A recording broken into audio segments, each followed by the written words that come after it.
Técnica de lectura y oratoria, cuarta parte, toma 4. La modernidad. En consecuencia, ya habíamos hablado de una obra donde se ven establecidas el uso de la razón para construir el proyecto de la modernidad. Surge la revolución industrial y esta revolución industrial va generando los aspectos que nos van a llevar a una idea de progreso y posteriormente a una idea de felicidad. Es decir, una sociedad que esté concebida entre todo el contrato social de sus habitantes en función de que no haya pobreza, sino de que todos sean felices. Ese fue el proyecto que se generó en la Revolución Francesa para romper con la monarquía. Pero los que hacen la Revolución Francesa, que es la revolución que más me fascina a mí de todas, y es la primera gran revolución con sentido, es la que hace la Revolución Francesa. Napoleón Bonaparte decía: mi grandeza no reside en no haber caído nunca, sino en haberme levantado siempre. Sobre esas bases de la Revolución Francesa se va a construir el ideal de la nación. Va a ser concebido la república, el Estado, la nación.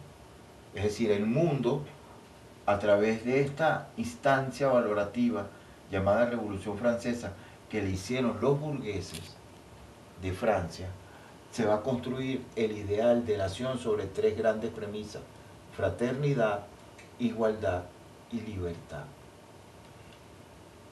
Cuando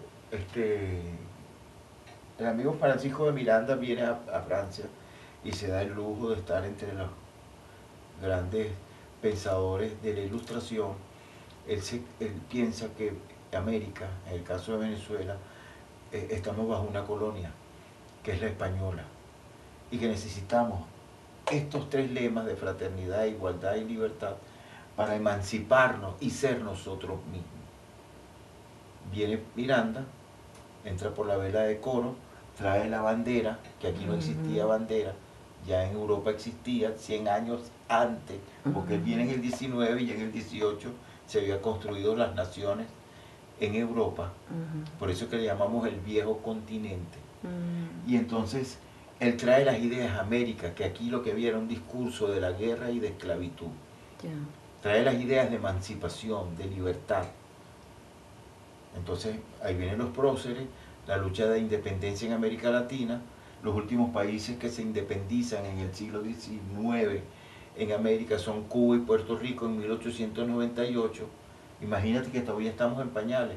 Y construimos la nación, la bandera, lo que significa el escudo, las estrellas, los colores, eso todo lo trae Miranda.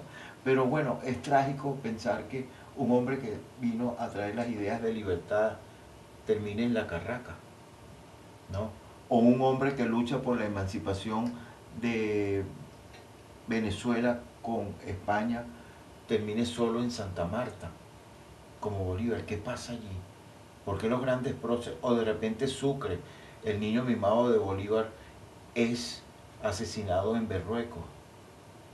Entonces algo pasa. Esa razón ya se empieza a ser destructiva, porque la gente lo que está buscando es lo material, el poder, confundiendo el progreso con lo material y la felicidad. A cuesta de lo que cueste, hay que llevarse a cualquier Quijote por el medio, porque el Quijote es sencillamente afectos. Esa es la obra de Miguel de Cervantes. El Quijote lo que representa con su locura es que la locura del loco, por ejemplo, cuando yo veo un solo de timbal de Orestes Vilató, y yo digo, coño, ese tipo sí está loco de pila, ¿cómo hace eso? Porque no tengo la razón para identificar la cantidad de sensaciones que yo recibo cuando ese hombre hace un solo de timbal. Y cómo me llena de espasmos, se me cripan todo. Yo digo, yo tengo que estudiar eso. Yo quiero ser como eso. Pero a partir de mi mirada. Entonces, esa revolución francesa, esa revolución burguesa, va a crear el Estado napoleónico. Todos los estados del mundo están basados en este Estado napoleónico. Entonces, todas las revoluciones que tratan de insurgir contra ese Estado burgués parten de ese Estado napoleónico para instaurar otro Estado. Sigue siendo burgués. Entonces, si yo aquí inscribo una revolución soviética, estoy haciendo una revolución soviética sobre un Estado burgués. Es decir, cambia la sociedad, pero el poder sigue siendo igualito. No cambia el poder. Cambio la apariencia, pero no cambio la esencia.